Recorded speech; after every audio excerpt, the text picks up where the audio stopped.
Hello back benchers, నేను మీ గోవర్ధన్. ఈరోజు ఈ వీడియోలో సి లాజిక్ ప్రోగ్రామింగ్ లోని కన్వర్టింగ్ డేటా టైప్స్ ప్రోగ్రామ్ ని ఏ విధంగా రాయాలో తెలుసుకుందాము. ఈరోజు ఈ ప్రోగ్రామ్ లో ఒక డేటా టైప్ నుంచి మరొక డేటా టైప్ లోకి ఏ విధంగా కన్వర్ట్ చేయాలో ఈ ప్రోగ్రామ్ ని ఈ రోజు మనం తెలుసుకునే ప్రయత్నం చేద్దాం. మరైతే ఎందుకు ఆలస్యం, let's go in to the topic. ముందుగా నేను ప్రోగ్రామ్ ని స్టార్ట్ చేస్తున్నాను. సో ప్రోగ్రామ్ లో ఫస్ట్ నేను లైబ్రరీ ఫంక్షన్స్ అయినటువంటి హ్యాష్ ఇంక్లూడ్ stdio.h అనేటటువంటి ఒక హెడర్ ఫైల్ ని డిక్లేర్ చేశాను. తర్వాత మెయిన్ ఫంక్షన్ ని నేను ఇక్కడ రాయబోతున్నాను, అంటే మెయిన్ సి ప్రోగ్రామ్ ని స్టార్ట్ చేస్తున్నాను. సో మెయిన్ ఫంక్షన్ ని స్టార్ట్ చేశాను. ఇప్పుడు ఈ మెయిన్ ఫంక్షన్ లో ఒక డేటా టైప్ నుంచి మరొక డేటా టైప్ లోకి ఏ విధంగా సి ప్రోగ్రామింగ్ లో ప్రోగ్రామింగ్ రాయాలి అనేది ఈజీగా క్లియర్ గా నేను మీకు తెలియజేసే ప్రయత్నం చేస్తాను. సో దీనికోసం నేనేం చేస్తున్నాను అంటే డేటా టైప్ అయినటువంటి ఇంటీజర్ అనే ఒక డేటా టైప్ ని తీసుకున్నాను. నాకు ఇక్కడ ఒక 2 వేరియబుల్స్ కావాలి. అదేంటంటే ఇంటీజర్ ఏ అనేటటువంటి ఒక వేరియబుల్ ని తీసుకున్నాను. తరువాత రెండవ వేరియబుల్ ని sum1 అని తీసుకున్నాను. సో ఈ నేమ్స్ తోటే తీసుకోవాలని లేదు, మీ ఇష్టం, మీరు ఏదైనా నేమ్స్ తీసుకోండి. నేను మాత్రం 2 వేరియబుల్స్ ని, ఒకటి ఏ, రెండవది sum1 అని తీసుకున్నాను. తర్వాత రెండవ డేటా టైప్ ని రాశాను, ఫ్లోట్ అన్నాను. సో ఇక్కడ కూడా నాకు ఒక 2 వేరియబుల్స్ కావాలి. సో రెండో వేరియబుల్ బి కామా sum2 అన్నాను, sum2 అన్నాను. సో ఇప్పుడు నేనేం చేస్తున్నాను అంటే అవుట్పుట్ స్క్రీన్ మీద ఏదైతే ప్రింట్ అవ్వాలనుకుంటున్నానో దాన్ని ప్రింట్ఎఫ్ స్టేట్మెంట్ ని యూజ్ చేసి రాస్తున్నాను. /n అంటే నాకు ఫ్రెష్ లైన్ గా ప్రింట్ అవ్వాలి, అందుకని /n అన్నాను.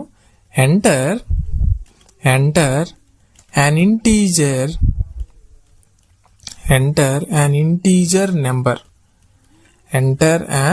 integer number. సో ఇది నేను యూజర్ నుంచి తీసుకుందాం అనుకుంటున్నాను. సో అందుకని నేను ఇక్కడ ఏం రాశానంటే 8th లైన్ లో printf enter an integer number అన్నాను. యూజర్ నుంచి ఇన్పుట్ గా తీసుకోవాలి ఏ నెంబర్ అయినా సరే. దానికోసం నేను ఇక్కడ 9th లైన్ లో ఇన్పుట్ ఫంక్షన్ అయినటువంటి scanf ఫంక్షన్ ని రాస్తున్నాను. సో ఈ scanf ఫంక్షన్ ని యూజ్ చేసి ఒక వాల్యూ ఇన్పుట్ గా ఈ scanf ఫంక్షన్ ని యూజ్ చేసి ఒక వాల్యూ ఇన్పుట్ గా నేను యూజర్ నుంచి తీసుకోవాలి. దానికోసం ఇంటీజర్ అన్నాను కాబట్టి ఇక్కడ నేను 9th లైన్ లో scanf ఆఫ్ %d అన్నాను. నెక్స్ట్ కామా ఈ ఇచ్చినటువంటి వాల్యూ ఏ వేరియబుల్ లో స్టోర్ అవ్వాలి అంటే 6th లైన్ లో ఉన్నటువంటి ఏ అనేటటువంటి వేరియబుల్ లో స్టోర్ అవ్వాలి. దానికోసం &a అన్నాను. సో సెమీకోలన్ తోటి ఈ స్టేట్మెంట్ ఇక్కడతో ఏం చేశాను. నెక్స్ట్ ఇదే విధంగా నేను ఫ్లోట్ కూడా రాస్తున్నాను. printf /n న్యూ లైన్ లో ప్రింట్ అవడం కోసం /n అనే ఎస్కేప్ సీక్వెన్స్ ని రాశాను. ఎంటర్ ఏ ఫ్లోట్ నెంబర్ అన్నాను. Enter a float number.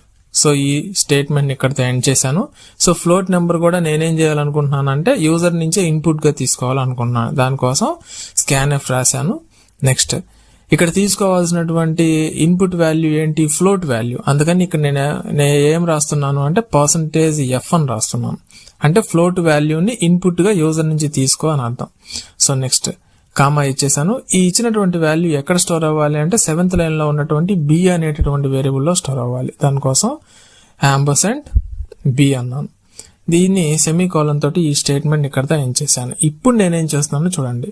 So ఎలా రాయాలి, ఎలా కన్వర్ట్ చేయాలి. So sum1 is equal to a plus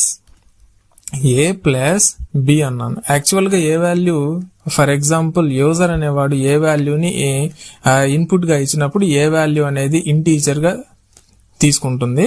so B value అనేది ఫ్లోట్ గా తీసుకుంటుంది. ఎందుకు A value integer, B value float గా తీసుకుంటుంది అంటే 8th లైన్ లో ఇక్కడ మనం ఏమి ఇచ్చాం, ఏ అనేటువంటి వేరియబుల్ కి సంబంధించిన వాల్యూ ఇంటీజర్ గా తీసుకో అని చెప్పి 8th and 9th లైన్స్ లో డిక్లేర్ చేసాం. అదే విధంగా 10th and 11th లైన్స్ లో ఏం రాసాం, సో బి అనేటువంటి వాల్యూ ఏదైతే ఉందో అది ఫ్లోట్ గా తీసుకో అని చెప్పి రాసాం. ఇప్పుడు నేనేం చేస్తున్నాను అంటే ఇంటీజర్ నుంచి ఫ్లోట్ లోకి, ఫ్లోట్ లో నుంచి ఇంటీజర్ లోకి కన్వర్ట్ చేస్తున్నాను. సో ఇప్పుడు నేనేం చేస్తున్నానంటే ఏ వాల్యూ ఇంటీజర్ గా ఉంటుంది, సో బి వాల్యూ ఏదైతే ఉందో అది ఫ్లోట్ లో ఉంది. ఇప్పుడు ఈ బి వాల్యూ ఫ్లోట్ లో ఉన్నదాన్ని నేను ఇంటీజర్ లోకి కన్వర్ట్ చేయాలి. ఎలా చేస్తున్నాను అంటే బై యాడింగ్ సింప్లీ INT అనేటటువంటి వర్డ్ ని యూజ్ చేసి సింపుల్ గా మనం బి వాల్యూ ఫ్లోట్ ని ఇంటీజర్ లోకి కన్వర్ట్ చేయొచ్చు. సో సెమీకోలన్ తోటి ఈ స్టేట్మెంట్ ఇక్కడతో ఎండ్ అయిపోయింది. నెక్స్ట్ సమ్ 2 తీసుకున్నాను.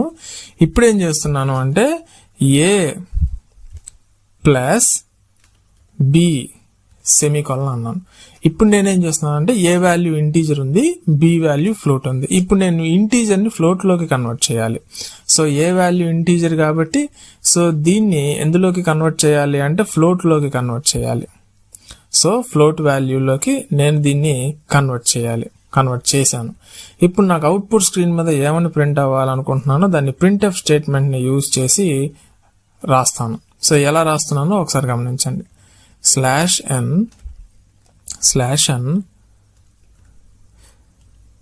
the integer sum is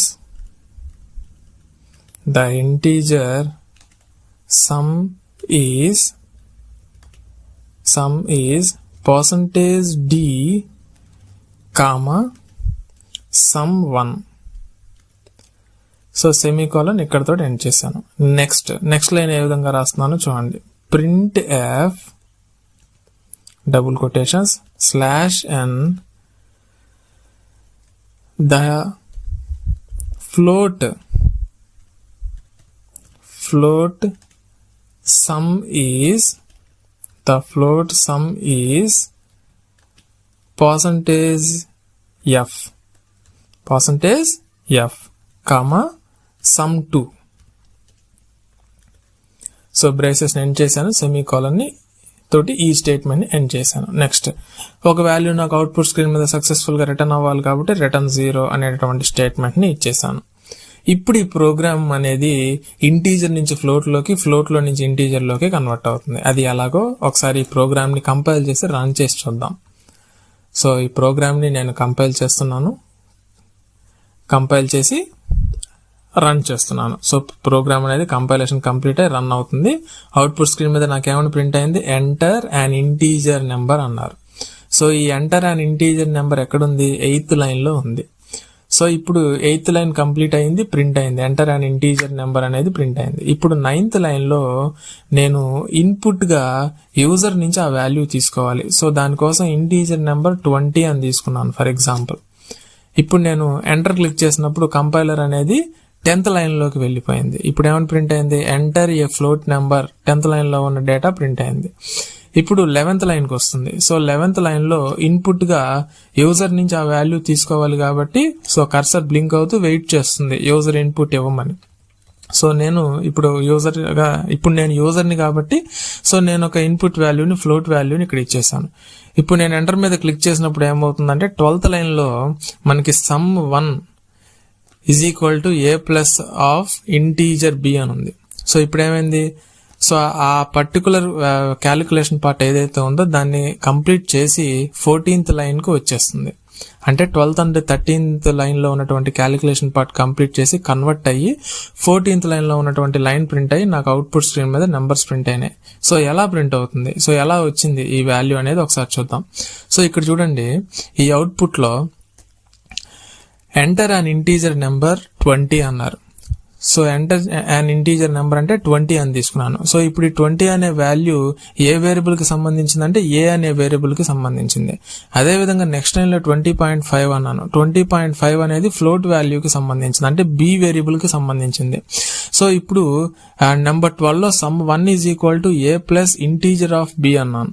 అంటే ఏ వాల్యూ అనేది 20 ఉంది, సో బి వాల్యూ అనేది 20.5 ఉంది. సో ఇప్పుడు బి అనేటటువంటి ఫ్లోట్ నెంబర్ 20.5 ఏదైతే ఉందో అది ఇంటీజర్ లోకి కన్వర్ట్ అయితే 20 అవుతుంది. So 20 + 20 is equal to 40. అదే కదా నాకు 3rd లైన్ లో ప్రింట్ అయింది అవుట్పుట్ స్క్రీన్ లో. So the integer some is 40. So ఏమైంది, ఇక్కడ ఫ్లోట్ నుంచి ఇంటీజర్ లోకి కన్వర్ట్ అయింది. అదే విధంగా 13th లైన్ లో ప్రోగ్రామ్ లో చూడండి, sum2 is equal to float a plus b అన్నారు. సో ఏ వాల్యూ ఎంత ఉంది, 20. సో 20 అనేది ఇంటీజర్ వాల్యూ. సో ఆ ఇంటీజర్ వాల్యూని ఫ్లోట్ లోకి కన్వర్ట్ చేయాలి. సో బి వాల్యూ ఎంత ఉంది, 20.5 ఉంది. సో ఇప్పుడు ఏ వాల్యూ ఫ్లోట్ లోకి కన్వర్ట్ చేస్తే 20.0 అవుతుంది.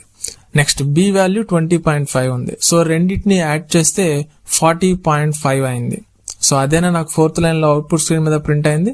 సో అదే కదా అవుట్పుట్ స్క్రీన్ మీద ప్రింట్ అయింది. సో ఈ విధంగా సింపుల్ గా ఒక సి ప్రోగ్రామ్ ని యూజ్ చేసి ఒక డేటా టైప్ నుంచి మరొక డేటా టైప్ లోకి సులభంగా రాయొచ్చు. సో ఇప్పుడు అర్థమైంది కదా ఫ్రెండ్స్, ఏ విధంగా మనం conversion of data types in C program అనేది ఏ విధంగా ఈజీగా రాయాలి అనేది. సో మీ అందరికి అర్థమైందని అనుకుంటున్నాను. So that's all for this class friends. So ఈ వీడియో కనుక మీకు నచ్చినట్లయితే ఈ వీడియోని లైక్ చేయండి, షేర్ చేయండి, కామెంట్ చేయండి. ఇంకా ఎవరైనా మన lectures by Ravula Govardhan channel కనుక సబ్స్క్రైబ్ చేయకపోతే వెంటనే మన ఛానల్ని సబ్స్క్రైబ్ చేసి పక్కనే ఉన్న బెల్ ఐకాన్ని కూడా క్లిక్ చేయండి. So that's all for this class friends. Thank you.